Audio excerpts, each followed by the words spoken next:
Hey viewers, welcome back to the channel. It's been a long time since my last video, which was the final video in my GS750 restoration. In that time I've moved out of Sydney and down to the beautiful southern highlands of New South Wales. Been setting up workshops and doing things on the house and all that sort of stuff that you do when you move, and keeping me busy. But thought we'd better get back and do a bit of content on the channel. So I've got a couple of projects in the pipeline, but this first one is a project based around a friend of mine who's doing a trip around Australia for personal reasons, and we will follow her journey. She'll have her own channel called My Joy Around Oz, but I'm going to help her get the bike ready and send her off on her way in June sometime. So to start off, let's maybe we'll just do a bit of an interview with Vicky, and she can tell her story. So this is my friend Vick, and she's going to be heading off around Australia on her new motorbike. So Vick, tell us the story. What's the plan?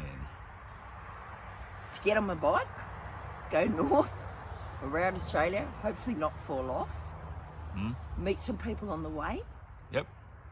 get to Darwin, fly back to Sydney, get in a car, drive in a car from Sydney to Mackay. Why are you getting in a car? Oh, because I'm doing a variety bash to raise funds all for right. kids. Yep. It sounds complicated already, but I yeah, know, keep right? Well, you should hear it in my ear.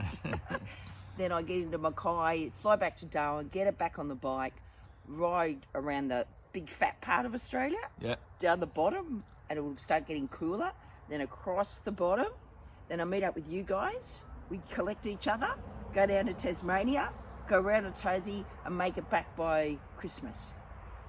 Right. Okay. Well, that's the first I've heard of the Tassie bit, but anyway, that sounds fine. Surprise. So, how long do you reckon this is going to take you? Hopefully 6 months if I don't 6 fall months. off. Okay. All right. No, that's good. That's good. And what's your YouTube channel? What's it called? It's called My Joy. So, God. My Joy Around Oz, I think. Yeah, my Joy Around Oz. That's so it. I don't think there's any content on there just yet, but if you guys want to subscribe to her channel, I'm sure there'll be some very entertaining content coming. There you go. Yeah. Yeah. And so what's the significance of My Joy? Where did that name come from? Okay, so My stands for Milton, M-I, was my dad, and Joy was my mum, my beautiful mother, and they died late last year, 3 weeks apart. They'd been married for 67 years. Wow.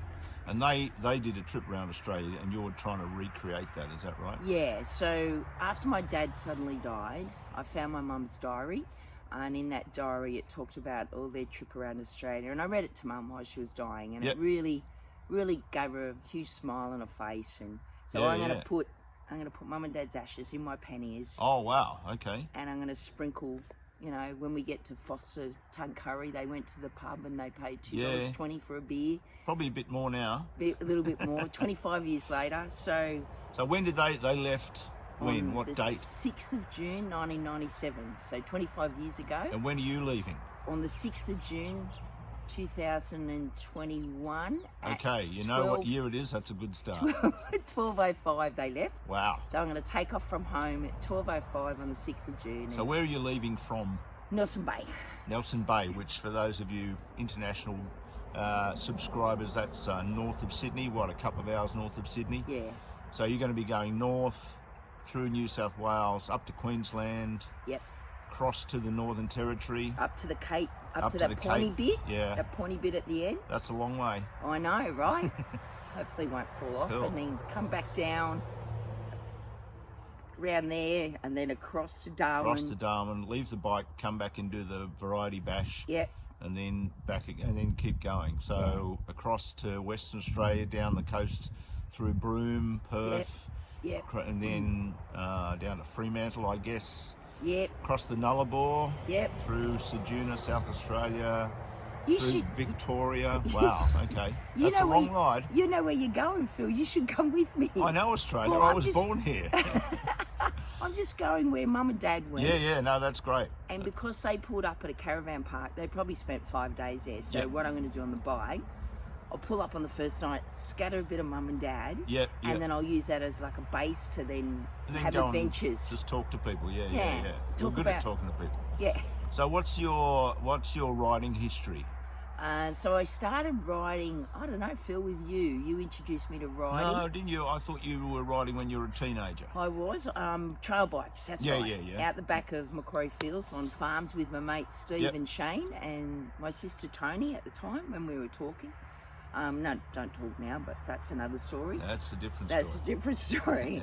And yeah, I rode trail bikes and mucked around with that a bit. And then my mate Lisa, who you know, introduced me to a bike, and then we got our license, and from then it's all been uphill. That was the CB500, right? Yeah. And you rode that all around the place. A couple of trips down to Thredbo and back. That's a long ride on CB500.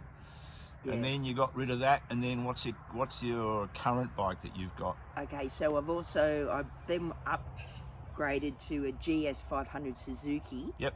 And that's not going to take me around because it's a bit aged. Yep. So I've updated it to a 2014 CB500, and it's set up to be a bit of an adventurer. So it's got bulbous tyres, and we're just decking that out now. So I'm really excited. So this series is going to be a bit about the trip and also the preparations that we're going to be doing on the bike to make it ready to hopefully make it around Australia. Yeah, I hope so. I don't know where I'm going to put the spare tyre. Yeah, yes, that should be interesting. So we went and picked it up from Cowra yesterday, so let's go and have a look at it on the trailer, get it off, and then have a bit of a look around, see if there's any issues. How am I going to fit all the stuff from the car on the bike? Yeah, well, you might need a trailer. We might better work that out. Okay. Yeah, okay. All right, let's go and have a look. So here it is. Here's the 2014 CB500X that we went and picked up from Cowra, which is out sort of West New South Wales. We did that yesterday. Got it back here to the Southern Highlands. It sort of fell over a bit, but the guy we bought it from tied it down so we can blame him. So let's get it off the trailer, have a bit of a look at it, see what needs doing, and then we'll discuss the improvements that we're going to do to make it roadworthy. And I've got to work out what I can fit on it, Phil, because I can't put all that stuff on it. I'll have to work out the least is best. Well, I do have garbage bins, so you can chuck away anything that you don't need. All right. All right. So I don't think you need to take the trailer. That trailer's probably too big, but we'll work something out. We'll get you at least to Newcastle, I reckon. Yes. This is Phil trying to work out how to get the trailer, the motorbike, off the trailer. Right? Ooh, muscles, he's strong. Luckily, he won't drop it, I know he won't. Why is the ignition on? Oh, who left the ignition on? No wonder you need 2 batteries. It's got a helmet, look, it's got a helmet, Philip. Not a helmet, what do you call that? Top box. Top box. Where there is a helmet, there is a way. Yes. Put in reverse, Phil. Hang on, I've got to see if it's in Yeah. gear. Click.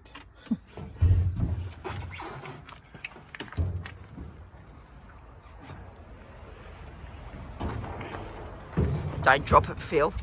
It's my new bike. Would you like a hand, or would you like me to put the camera down? No. Oh. It's only a 500, it's fine. Oh! Oh, his little legs aren't touching. Oh, Philip, don't drop it. I know you won't. Oh, big arms. I feel like I should help. No. But then we wouldn't catch a moment when it falls. For the inquest. Oh, yeah. Oh, look at the bike. I'm so excited. Oh, my God. Okay. Oh.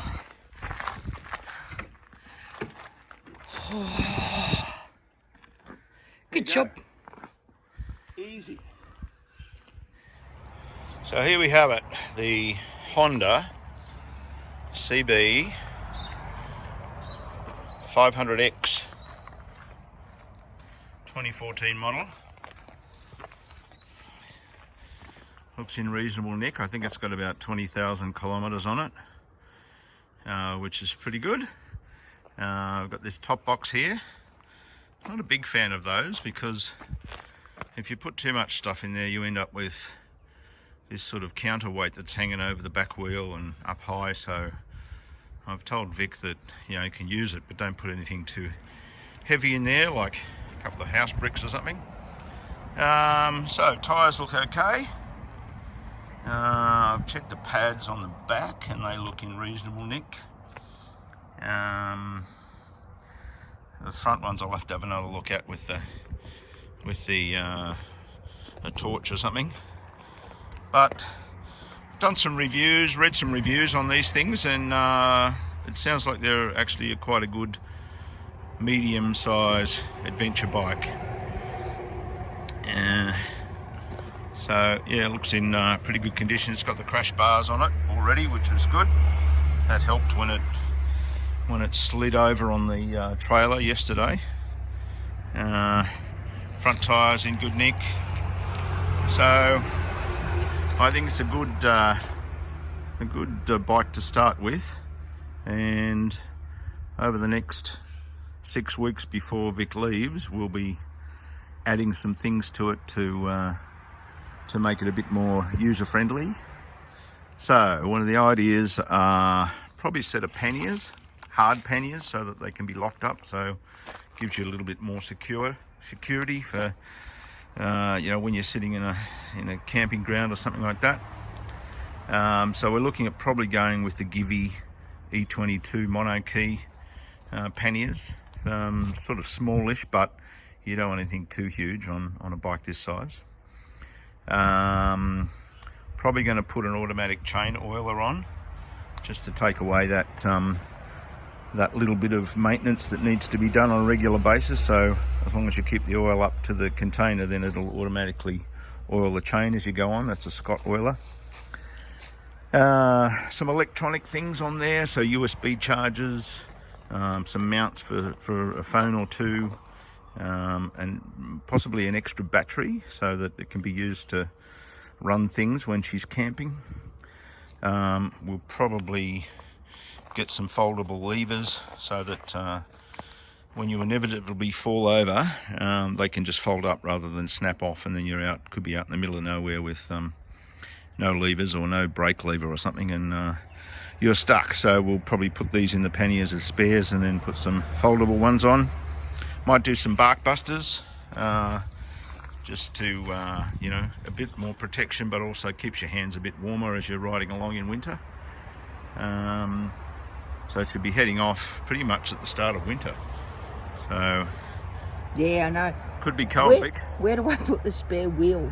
And can I get hand warmers, please? Oh yes, that's right. Yeah. We're going to put some Oxford heated hand grips on there. So we're going to do a couple of yes, yeah, for your fat fingers. That's right.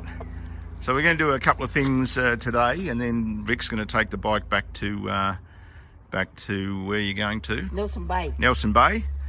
I'm going my mate's trailer. I'm going to start ordering some of the parts we need, and then once we've got everything, Vic's going to come back down here. We're going to spend a few days putting all the bits on, give it a service, and then wave to her as she heads off. So yeah, it should be an interesting little project. So what we're going to look at now as a first thing is have a bit of a look around. One thing I have noticed is that this chain looks like it hasn't seen oil since the 1970s. So we'll have to have a look at that, adjust it, have a look at the sprockets, make sure that the teeth are okay, and then just give it a good oil and adjust it properly. The other thing we'll do, which a lot of people don't do, is when they first get a bike, is they don't adjust it to fit themselves. So they just get on and go without adjusting, you know, the brake lever, the clutch lever, the gear shift lever, and the foot brake to suit where their hands are and where their feet are. So we'll do a bit of that. The other thing I noticed yesterday is that Like there's no slack in this throttle. Normally there should be a little bit of play there, so we'll adjust that. That's a pretty simple fix. So just a few little things like that, but we'll just have a bit of a play around with it today. So the other thing I like to do is adjust the mirrors. So you want the mirrors as wide as possible.